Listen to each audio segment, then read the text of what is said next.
Hey guys, welcome back to my video. This of my last two videos I've spoken about the way we learn through observation and some things that really make us stand out, and I spoke about some etiquette that I learned. And today I would like to encourage someone. There's some things that you've learned, and when you kind of mix around with other people, you realize like nearly you're the only one doing them. I'd like to encourage you, don't drop those etiquettes or those standards that you've been taught, because they really make you stand out. They really make you, someone can know whether you're disciplined or not. And like I said, first impression matters. The way you carry out yourself can really make someone judge you very fast. So there's some things that can make you stand out. You might not be so much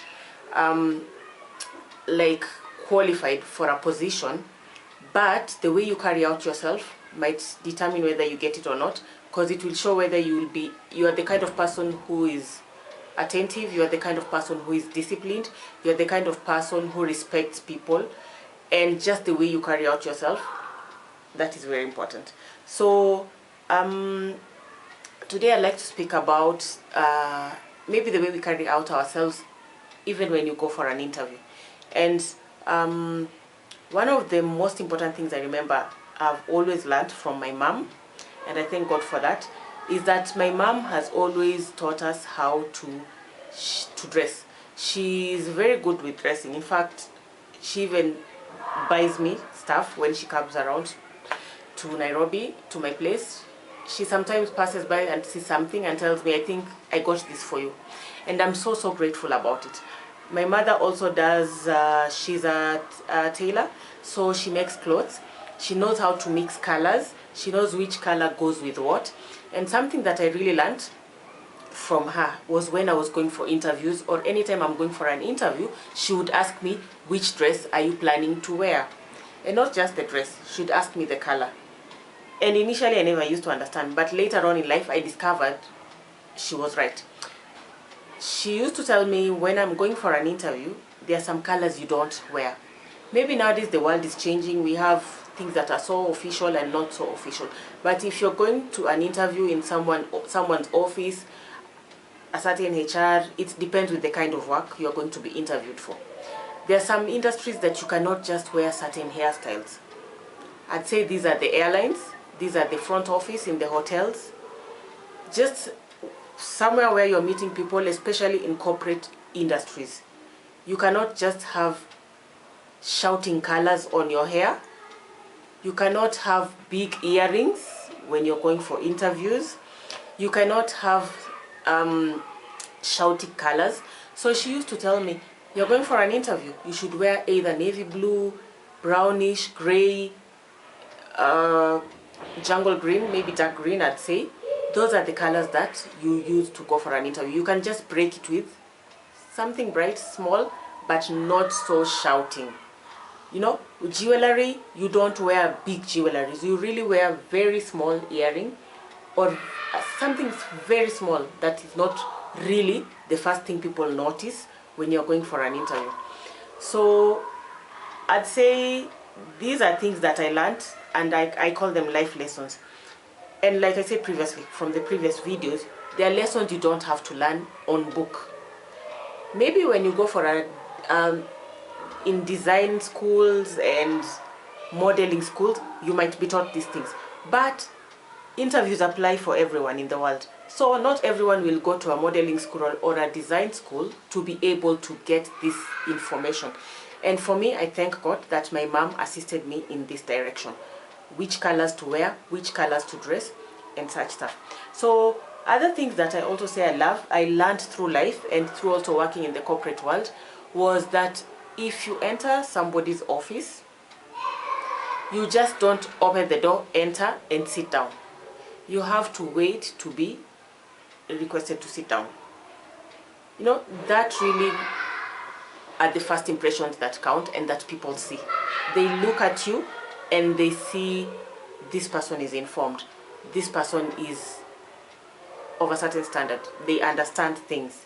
You don't just walk in and sit down. There are people who walk in, They've just entered somewhere, even people's house. They just walk in, start throwing the pillow around, you know, taking the remote, turning on the TV, changing a channel without excusing themselves. There are these 3 magic words that I remember I was taught in primary school, and I was taught at a young age, and even not just in primary. My mother herself, my family, I think we've always been taught to say thank you. And I see it with my younger relatives, my niece and nephew. From the time they were really small, they were taught to say thank you, sorry, and excuse themselves. Especially thank you and sorry. Those are things that you can teach a child when they are very, very small, and they will grow with it for the rest of their life.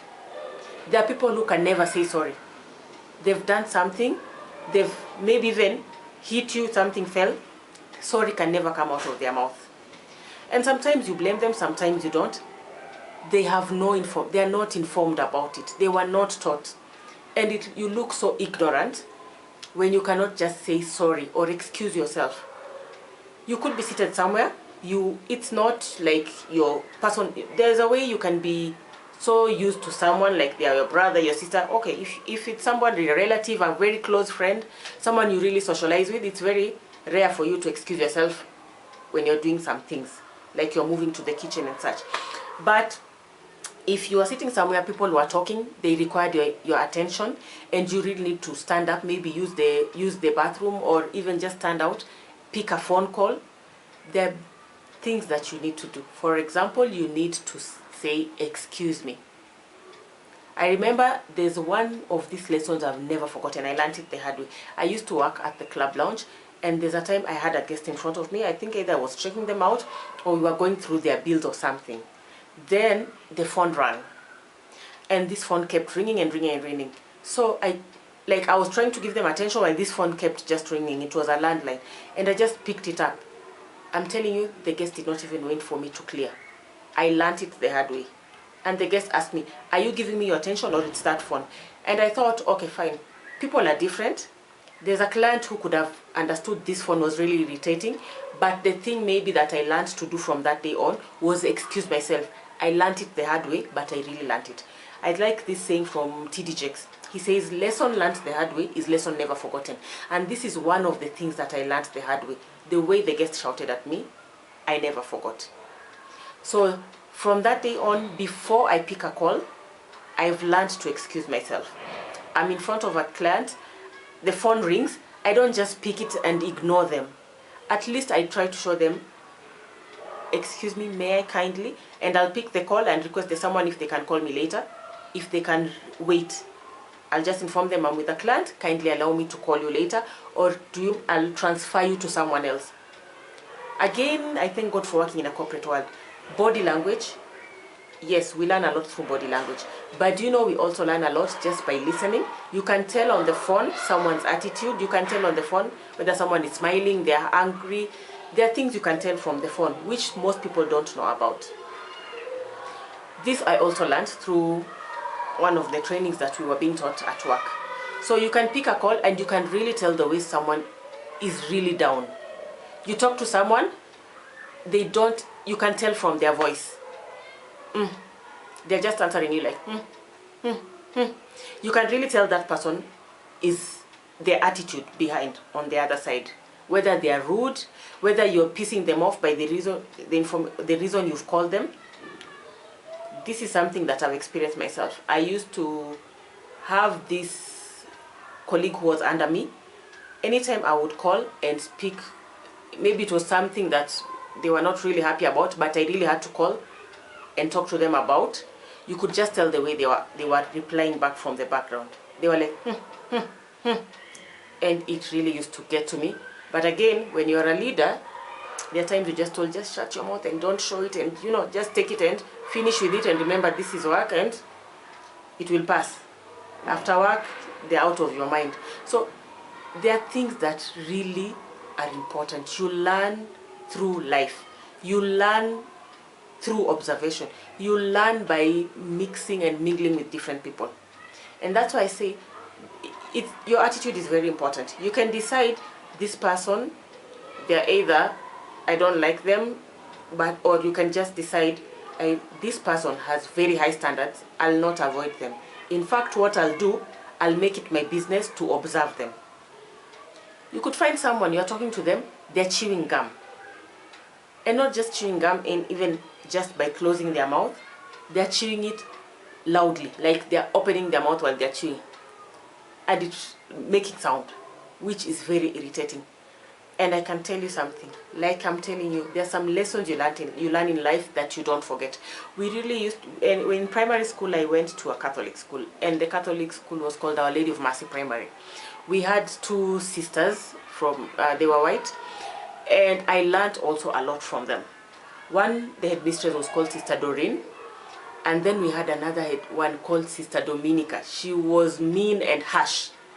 The school was big, and then we had this bell that used to ring. It was an electric bell. Immediately it rang. Our school had a very big compound. Immediately it rang and it stopped. She used to make it a business to come and stand out and ensure that you are in class by the time that bell stops. And trust me, those are some disciplines that I learned. Keeping time, doing things the right way, staying at work until your time ends. Those are life lessons that I learned through experiences. So I'd like to say, there are things you learn, the way you carry out yourself, when you go to somebody's office, even the way you laugh. You know, there are people who will laugh so loud, they don't even care about the people around them. Maybe someone is having a meeting on the next table. They don't care. They will just shout and laugh and forget this person. Maybe it's even in an online meeting and they're using the restaurant. It's important. Learn also, mind the person next to you. Always be your brother's keeper. If you see someone that you need to train something, especially people around you, people who are not so privileged to have worked in the corporate world or to have had these trainings or standards inculcated in them, inform them, train them, talk to them about it. It doesn't cost much, but in life, there are some things you tell people, you even tell someone subconsciously, and sometimes you even forget you said it. But I can tell you, from my experience, there are people who sometimes appreciate me and tell me, you know, you did this to me, you once told me this, which is something that wasn't even on my mind. And I look back and say, wow, I made an impact.